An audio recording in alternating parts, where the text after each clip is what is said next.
میں بھی جب قلات میں گیا نا، 2 مہاراج سے ملاقات ہوئی، دونوں کی شادی نہیں ہوئی تھی. ایک تو ینگ تھے ذرا، دوسرے تھوڑے ایجڈ تھے، ان کا انٹرویو نہیں آیا. تو وہ بھی نہیں، اتنے بڑی عمر کے ہو گئے، ان کے بچے گھوم رہے ہیں وہاں. میں نے بار بار پوچھا یہ بچے آپ کے ہیں؟ کہنے نہیں میرے نہیں ہیں. پھر میں نے پوچھا یہ بچے آپ کے ہیں؟ کہنے میرے نہیں ہیں. بھائی میں نے تو شادی نہیں کی. ایک دم میرے شوق ہوا. میں نے کہا بھائی مہاراج کیا کر رہے ہو؟ قال النبی صلی اللہ علیہ وسلم تزوجوا ولا تکونوا کرہبان النصارى، نکاح کرو عیسائیوں کے پادریوں کی طرح نہ بنو. کیا کرتے ہیں؟ واتقوا اللہ الذی تساءلون به الارحام. دولہا دلہن کو سمجھایا جا رہا تھا انسان کے بچے بن جاؤ. یہ خطبہ ایسا ہے، آپ نیٹ پہ لکھو اس کا ترجمہ آ جائے گا. پنڈت جی کے الفاظ لکھو تو نیٹ بولے گا پتہ نہیں کیا بول رہا ہے بھائی، تو میری کچھ سمجھ میں نہیں آ رہا. صحیح ہے نا؟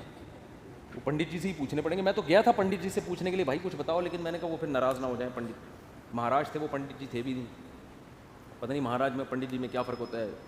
وہ ان کے مفتی اعظم ہوتے ہوں گے شاید پنڈت، اور مہاراج نارمل مولانا ہوتے ہوں گے، تو شاید یہ ہوتا ہو، واللہ عالم. خیر، پھر اللہ نے کیا فرمایا؟ دوسری آیت جو پڑھی جاتی ہے، یا ایھا الذین آمنوا اتقوا اللہ وقولوا قولا سدیدا. ایمان والو اللہ سے ڈرو اور ہمیشہ سیدھی سیدھی بات کیا کرو. کیا کیا کرو؟ یہ نہیں کہ سچی بات. قولوا قولا صادقا نہیں کہا اللہ نے، قولوا قولا سدیدا. سدیدا کا مطلب سیدھی سیدھی، ٹیڑھی میڑھی آڑے ترچھے نہیں باتیں نہیں کیا کرو. اس سے فائدہ کیا ہوگا؟ یصلح لکم اعمالکم، تمہارے اعمال کو درست کر دے گا. یہ میاں بیوی کو سمجھایا جا رہا ہوتا ہے کہ ابھی سے نا سیدھی بات کرنا سیکھو. ٹوپیاں گھمانا، شوہر بیوی کو ٹوپیاں، بیگم میاں کو، پوری زندگی کس پہ چلتی ہے؟ ٹوپیوں پہ. سیدھی بات کرتے ہی نہیں. سسرال سے الگ آڑی ترچھی باتیں، سسرال والے داماد سے الگ، بیٹی سے الگ. گھروں میں جو آگ لگتی ہے وہ سیدھی باتیں کرنے سے لگتی ہے، آڑی ترچھی باتیں کرنے سے. جھوٹ پلو گھماتے ہیں باتوں کو، صحیح بات ہی نہیں کرتے. تو اس سے کیا ہوتا ہے؟ اعمال خراب ہونا شروع ہو جاتے ہیں. جب آدمی کو پتہ ہوتا ہے نا مجھ سے کوئی پوچھے گا تو مجھے سچ بولنا پڑے گا، تو وہ کام ہی ایسا نہیں کرتا کہ جواب دہی ممکن نہ ہو اس کے لیے. تو یہ میاں بیوی کو تمیز سے نصیحت کی جاتی ہے. اور پھر حدیثیں پڑھی جاتی ہیں، النکاح من سنتی، نکاح میری سنت ہے. فمن رغب عن سنتی فلیس منی، جو میری سنت پہ نہیں چلے گا وہ مجھ سے نہیں ہوگا. دولہا کو حوصلہ افزائی کی، تو بیٹا زندگی میں پہلی دفعہ کوئی انسان ڈھنگ کا کام کر رہا ہے، تو نبی کی سنت کو بولتے کیوں نہیں بھائی، زندہ کر. اور اتفاق کی بات ہے دوسری شادی میں بھی یہی خطبہ ہے، تیسری میں بھی اور چوتھی میں بھی. کیا مطلب؟ دوسری میں بھی اس کو اپریشیٹ کیا جاتا ہے، سنت کر رہا ہے، تیسری میں بھی چوتھی میں بھی. سمجھتے؟ یہ ویسے ہی درمیان میں جنرل نالج کے لیے ایک بات آ گئی. میں آپ کو پتہ ہے اس ٹاپک پر آج کل بالکل بھی نہیں بولتا. تو آگے اللہ تعالیٰ کے آگے کیا حدیث میں جو خطبے میں پڑھا جاتا ہے؟ قال النبی صلی اللہ علیہ وسلم تزوجوا الودود الولود فإنی مباہی بکم الامم. ایسی عورت سے نکاح کرو محبت کرے اور تمہیں اولاد زیادہ دے، میں قیامت کے دن تمہاری کثرت پہ فخر کروں گا. میاں بیوی کو سمجھایا جاتا ہے نسل مت روکنا، تمہارا ملاپ پائیدار، کامیاب، خوشیوں بھرا اور آخرت میں ترقی کا سبب جبھی ہو سکتا ہے جب تم دونوں اولاد کی کثرت چاہو. شروع میں ہی چاہتے ہیں کہ ہمارے اولاد نہ ہو، اس کی بھی نفی کی گئی. اور کیا پڑھا جاتا ہے خطبے میں؟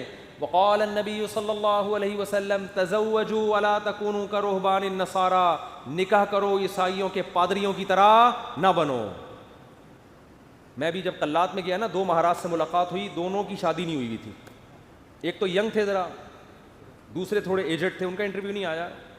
تو وہ بھی نہیں، اتنے بڑی عمر کے ہو گئے، ان کے بچے گھوم رہے ہیں وہاں. میں نے بار بار پوچھا یہ بچے آپ کے ہیں؟ کہنے نہیں میرے نہیں ہیں. پھر میں نے پوچھا یہ بچے آپ کے ہیں؟ کہنے میرے نہیں ہیں. بھائی میں نے تو شادی نہیں کی.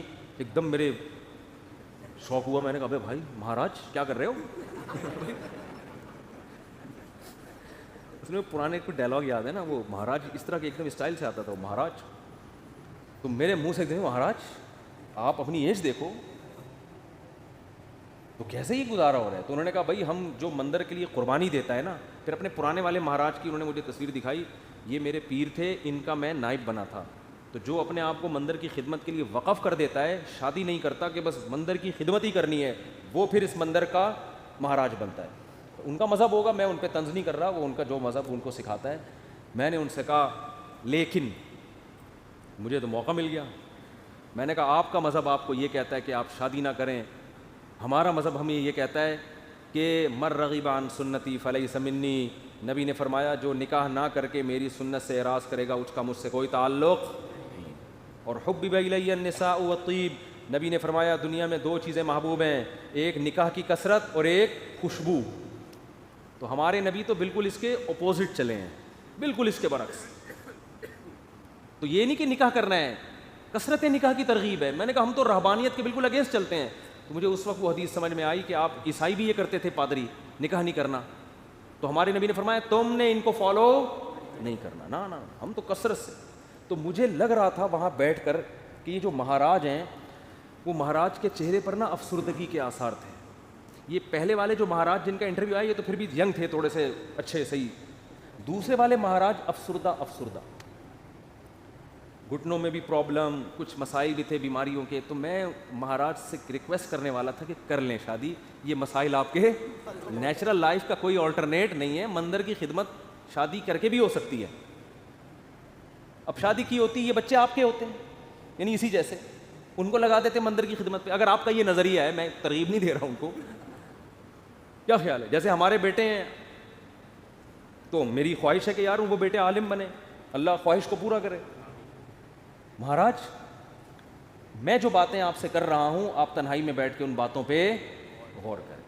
اب اللہ کرے اب تک کر رہے ہو غور. چکر میں تو ڈال دیا ہم نے, مہاراج کو ہم نے چکر میں ڈال دیا. مہاراج اب بیٹھ رہا ہوگا یار مسئلہ کیا ہے, بات تو صحیح کی ہے بندے نے, زندگی بھی برباد کر دی. پھر میں نے مہاراج سے بھی کہا, میں نے کہا یہ بھی دیکھ لینا کہ آخرت میں اس شادی نہ کرنے کا کوئی ثواب بھی ملے گا. ایسا نہ ہو کہ نہ یہاں کے رہے نہ وہاں کے رہے. قرآن کہتا ہے الذین ضل سعیہم فی الحیاۃ الدنیا وہم یحسبون انہم یحسنون صنعا. قرآن کے الفاظ ہیں. بھائی ہندو یہ نہ سمجھیں کہ میں تو اسلام کی بات کروں گا نا, آپ کا مذہب اگر یہ کہتا ہے تو ٹھیک ہے بھائی آپ اس کو فالو کریں, آپ کو نہیں سمجھ میں آ رہا تو ہم کیا کہہ سکتے ہیں. لیکن ہمارا جو مذہب ہے وہ ہمیں کیا کہہ رہا ہے, وہ یہ کہہ رہا ہے کہ الذین ضل سعیہم فی الحیاۃ الدنیا. کچھ لوگ دنیا میں ایسے ہیں کہ جن کی کوششیں برباد ہو جائیں گی دنیا میں, حالانکہ وہ یہ سمجھ رہے ہیں کہ وہ بہت اچھا کام کر رہے ہیں. دیکھو ایک آدمی غلط کام کر رہا ہوتا ہے, غلط کو غلط سمجھ کے, اس کو پتا ہے بھائی چرس پینے کا آخرت میں کوئی ثواب ملے گا, اور چرسی کو امید بھی نہیں ہوتی. وہ کہہ رہا ہو یار مجھے پتا ہے آخرت میں بربادی ہے لیکن اب مزے اڑا لوں تھوڑی دیر کے.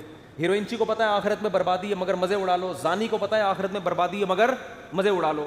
لیکن کچھ لوگ ایسے ہوتے ہیں جو بڑی محنت کر رہے ہوتے ہیں, اپنی حلال خواہشات کو بھی قربان کر رہے ہوتے ہیں, اور وہ سمجھ رہے ہوتے ہیں آخرت میں مل جائے گا بدلہ. اللہ کہتے ہیں نہ دنیا میں ملے گا اور نہ آخرت.